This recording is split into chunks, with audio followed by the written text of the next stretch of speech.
जी अस्सलाम वालेकुम।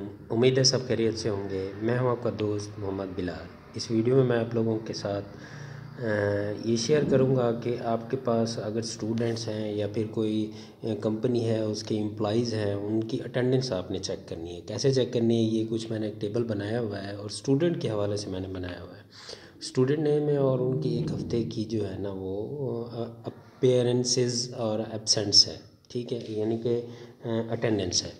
तो सबसे पहले अगर ये आप इस तरह का कोई फॉर्मेट बना लेते हैं तो ये तो बहुत बड़ा टेबल हो जाता है, यानी कि ये प्रिंट नहीं निकल सकता। इसका प्रिंट के लिए फिर आपको उसके मार्जिन में जा कर के सेटिंग करनी, पहले इसकी फॉर्मेटिंग तब्दील करने के लिए जिस तरह 1/1/2023 लैंडस्केप में लिखा हुआ है, इसको पोर्ट्रेट में लाने के लिए क्या काम करना चाहिए। सबसे पहले देखिए यहाँ पर रैप टेक्स्ट लगाना है सबको।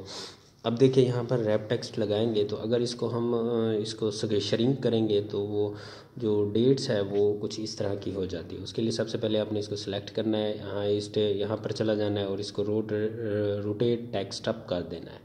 टेक्स्ट अप करेंगे कुछ इस तरह का फॉर्मेट बन जाएगा, ठीक है।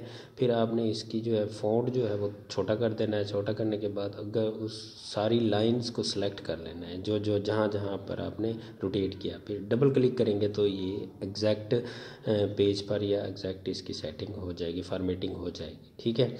तो ये सबसे पहले इसकी आपने फॉर्मेटिंग करनी है। दूसरा, अगर आप इसकी यानी कि ये देखना चाहते हैं कि इस वीक में इसकी कितनी हाज़िरी थी, इसकी कितनी एब्सेंस थी, तो उसके लिए आपने एक फंक्शन यूज़ करना है काउंट इफ़ का।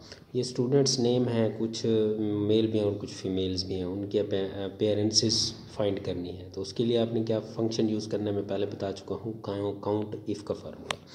यहाँ पर लगा देना इक्वल टू काउंट इफ लगाने के बाद वो सबसे पहले आपसे पूछेगा रेंज के लिए आपने इस ऊपर वाला पहला जो सेल होगा उसके रो को सिलेक्ट कर देना है, कॉमा लगाना है। कॉमा लगाने के बाद आपने क्राइटेरिया देना है। क्राइटेरिया में आपने इन्वर्टेड कॉमास में आपने कौन सी अगर आपने हाज़िरी लगाने के लिए पी लगाना होगा, फिर अगर आपने अटेंडेंस को उसको जो उसकी अगर हाज़िरी होगी उसको सिलेक्ट करना है तो आपने ए लिख देना है। यहाँ पर लिखना है यही नहीं कि पूरे हफ्ते में ये 4 दिन हाज़िर रहा है, 6 दिन में से 2 दिन इसकी गैर हाज़िरी। इसको आप ड्रैग करेंगे तो आपका फार्मूला सबके ऊपर अप्लाई हो जाएगा। ये तो एक छोटा सा डाटा था जिसकी बिना पर मैंने आपको समझाने के लिए लिया है। अगर आपके पास ह्यूज अमाउंट में डाटा होगा तो भी आप काउंट इफ का फार्मूला यूज़ करके इस तरह उसकी अपीयरेंसेस और एब्सेंस काउंट कर सकते हैं। उम्मीद करता हूँ ये वीडियो पसंद आई होगी। मेरे पेज और यूट्यूब चैनल को सब्सक्राइब